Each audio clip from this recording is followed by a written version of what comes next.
You will have other opportunities. If you look at your life and say, all of the great opportunities are behind me, all of the great things are behind me, there is nowhere to go from here, then that is what your experience of life will end up being. But if you look at your life and you say, there were a whole bunch of great opportunities, but I wasn't ready, and I know that it's possible that other opportunities could arise, because opportunities are not finite. I'm still around for a reason. There is still much for me to accomplish in this life. And it is possible that my decisions of the past were part of some greater scheme that I will only understand when I get to a place where I am ready to move on and see how the whole past had purpose in the larger picture of my life, in leading me to even greater opportunities that I can't even foresee right now. And if you think that way, that is what your life is going to become. A series of greater possibilities that you can't even imagine right now, where the past becomes this clearly purposeful puzzle piece in the larger picture of your life. Everything has a purpose when you get to a place where you are happy with things because of the way things happened, because of what you learned from the past and the way you implemented it. And you get to a place where you're happy with something, and then you say, wow, I am so glad that all those things that I spent so long regretting and letting take over and letting bring me down, when I spent so long doing those things, living in misery, and I see now how purposeful all of that was. Every time I take the next leap forward in my life, every time I manage to apply a lesson from the past and live a little bit more in the present with a little bit more awareness of how great the future can become, then I become that much more content with the way things happened in the past. Obviously, there are things that come up in my mind about things in the past that I used to regret at different times. And obviously new regrets come up once in a while. And I've learned increasingly to recognize them and respond to them and recognize what led to those situations that I'm feeling regret for now. What can I learn from them, and how can I apply that now so that I will end up in an even better place? And each time I do that, then I end up in an even better place. And even happier with those things now that I had, been regretting moments or days or whatever, weeks or years before.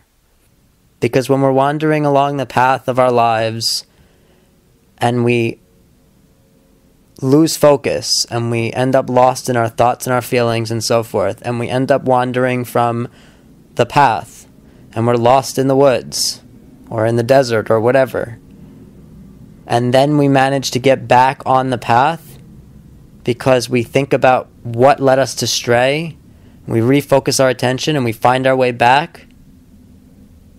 As soon as we get back on the right path, there's that sense of sort of relief and gratitude and appreciation and the realization that that whole wandering was part of the right path. Because at this point, when you get to the right path again, that whole section of path that you never went on because you strayed, ended up wandering, and then came back, that whole section of path that you never went on was not part of your life's path.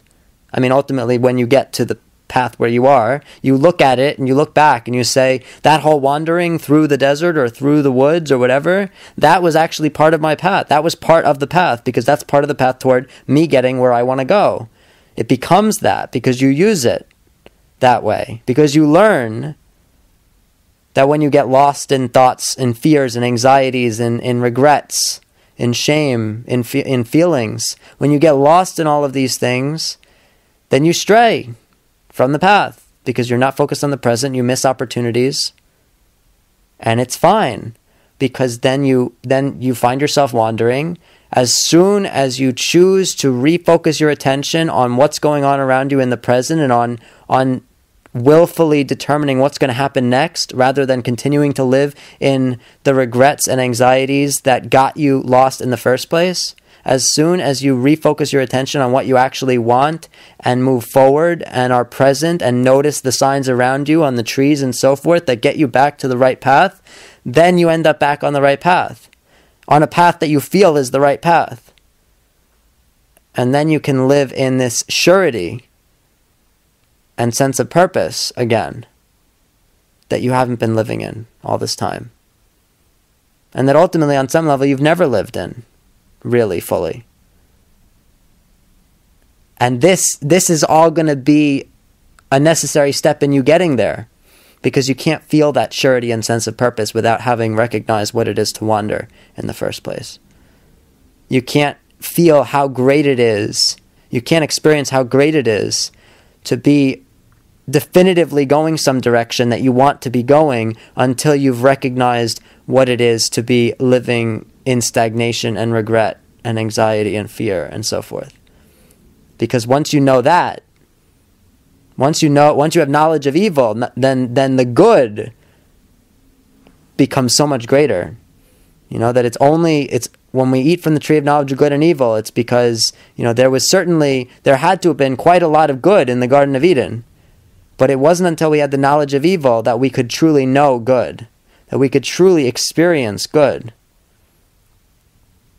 So you know what it is to live in regret and stagnation and fear.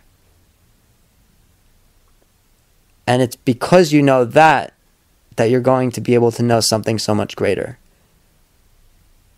When you turn your thoughts around and you turn your focus around and you accept that the past is what it has been, and that there's no reason for it to be the reason that you continue to live in lingering regret and fear.